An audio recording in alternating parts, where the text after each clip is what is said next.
Gold medal वाली बहू। सपना के पिता एक गरीब किसान थे। माँ पिता खेत में काम करते तो पीछे से सपना गांव के बच्चों के साथ हॉकी खेलती। एक दिन शाम को, सारा दिन खेलती रहती है, ये नहीं कि छोटे भाई को संभाले। माँ पता है, मैंने आज हॉकी में पास के गांव के लड़कों की टीम को हरा दिया। अरे वाह वाह मेरी बेटी, शाबाश। ये ले के रुपया, जा जाकर टॉफी खा ले। सपना खुशी से पिता के गले लग जाती है और बाहर चली जाती है। अरे तुम इसको बिगाड़ रहे हो, मैं ना इसकी शादी ही करा दूंगी। ऐसा कैसे शादी करा देगी? हाँ, अभी तो उम्र खेलने की है। माँ बड़बड़ करती वहां से निकल जाती है। लेकिन शाम को उन लोगों के घर कुछ लोग आते हैं। अरे राम सुखिया, जरा ये तो बतलाओ, सपना के बारे में क्या सोचा है? अरे क्या सोचना है मास्टर जी, पढ़ रही है, जितना पढ़ सकती है पढ़े, फिर शादी करवा देंगे, कोई अच्छा सा गांव का ही लड़का देख लेंगे। अरे तुम तो उसके पिता हो, तुमको कुछ नहीं पता? माँ घबरा जाती है। अरे का मास्टर जी, का पता नहीं, का हो गया? हम तो इनसे पहले ही बोल रहे थे कि लड़की की जात है, संभाल लो। अरे भाभी जी, आप भी ना कभी अच्छा भी सोच लिया करो। अरे सपना क्या खेलती है हॉकी, बड़े से बड़े आदमी भी नहीं जीत पाते हैं उससे। कल गांव में एक टीम आ रही है, लड़कियों की हॉकी खेलने उसे भेज देना, वहां शायद कुछ बात बन जाए। अरे ना ना मास्टर जी, कोई खेल वेल नहीं करवाना हम लोगों को, वो भी शहर के लोगों के साथ तो बिल्कुल भी ना। शहर के लोगों को ना कोई भरोसा नहीं होता मास्टर जी।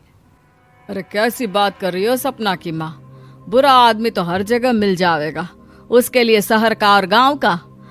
हाँ हाँ मास्टर जी, हम लोग तैयार हैं, कल आ जाएगी सपना वक्त से। माँ के लाख मना करने पर भी पिता सपना को हॉकी टीम के लिए भेज देते हैं। शाम को सपना वापस आती है, लेकिन लट के मुंह से। और क्या हो गया, मार खाई हो का? कौन मारेगा हमें? कोई मार वार खाकर नहीं आए।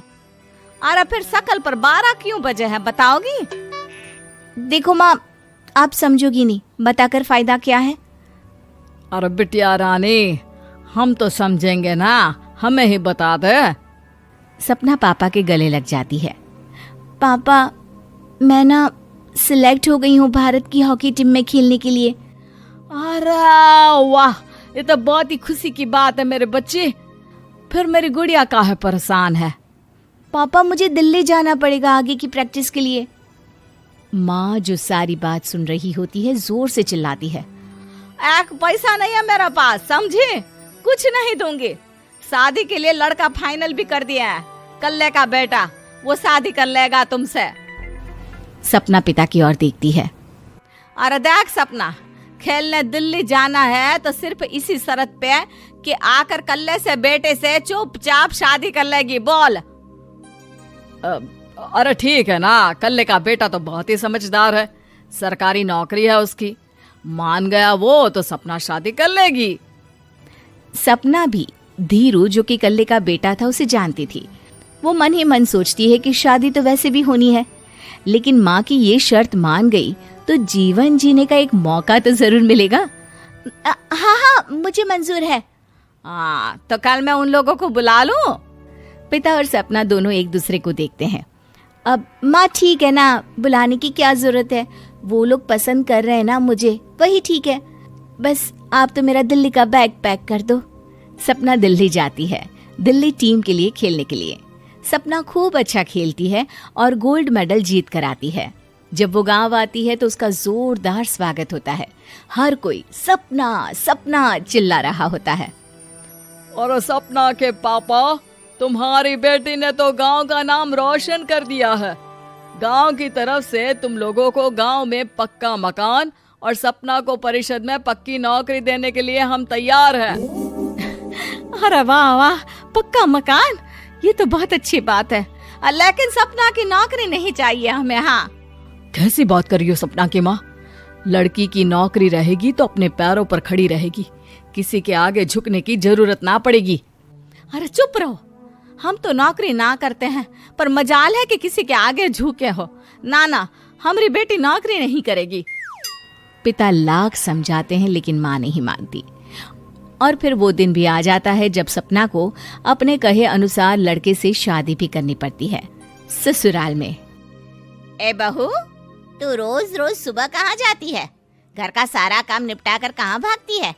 माँ का घर तो पास ही है, वहीं निकल जाती है क्या? नहीं माँ जी, मैं हॉकी खेलने जाती हूँ, मुझे खेलना पसंद है। खेलना पसंद है? अरे कैसी बात कर रही है बहू, शादी के बाद तो कोई लड़की खेलती फैलती नहीं है, वो घर का काम काज देखती है। सपना कुछ नहीं कहती। वो एक रोज कमरे में अपनी अलमारी ठीक कर रही होती है कि तब सुनो, वो जो लटक रहा है ना, क्या बोलते हैं उसे? मेडल। सपना पति की बात सुनकर खुश हो जाती है, उनके पास जाती है। मैं सोच ही रही थी कि तुमने कभी पूछा क्यों नहीं। ये मेडल है, मैंने जीता है, पता है, हॉकी में। बड़ा मैदान, बहुत से लोग, 2 टीम और फिर शुरू होता है जुनून। पता है, लगता है जैसे बस जिंदगी यही है, खेलते रहो, भागते रहो, दौड़ते रहो और लक्ष्य को पालो। सुनो ना, मैं ना भारतीय टीम के लिए खेलना चाहती हूँ। माँ, यहाँ तो आ जरा। सपना हैरान हो जाती है कि ये क्या हो गया, पति अचानक से माँ को क्यों बुला रहा है। हाँ बेटा, क्या हो गया? काहे गला फाड़ रहे हो? माँ, ये सपना क्या कह रही है? अरे बीवी तो बोलती ही रहती है बेटा, लेकिन क्या हो गया, चिल्ला क्यों रहे हो? ऐसा क्या बोल दिया इसने? माँ ये बोल रही है कि इसको खेलना है भारतीय टीम के लिए। सपना डर जाती है। नहीं माँ जी, मैंने कहा कि मैं चाहती हूँ कि वो मैं बोला था ना, शादी के बाद कोई खेलता नहीं, घर का काम काज देखता है, लेकिन फिर भी। नहीं माँ जी, ठीक है, मैं घर का काम देखूंगी, कल से मैं खेलने भी नहीं जाऊंगी, माफ कर दीजिए। सपना पति की तरफ देखती है जो माँ की तरफ देख रहा होता है। उसे गुस्सा तो आता है, लेकिन करती भी तो क्या, सास के सामने कैसे पति की क्लास लगाती। अरे बेटा, अब क्यों घूरे जा रहे हो बहू को?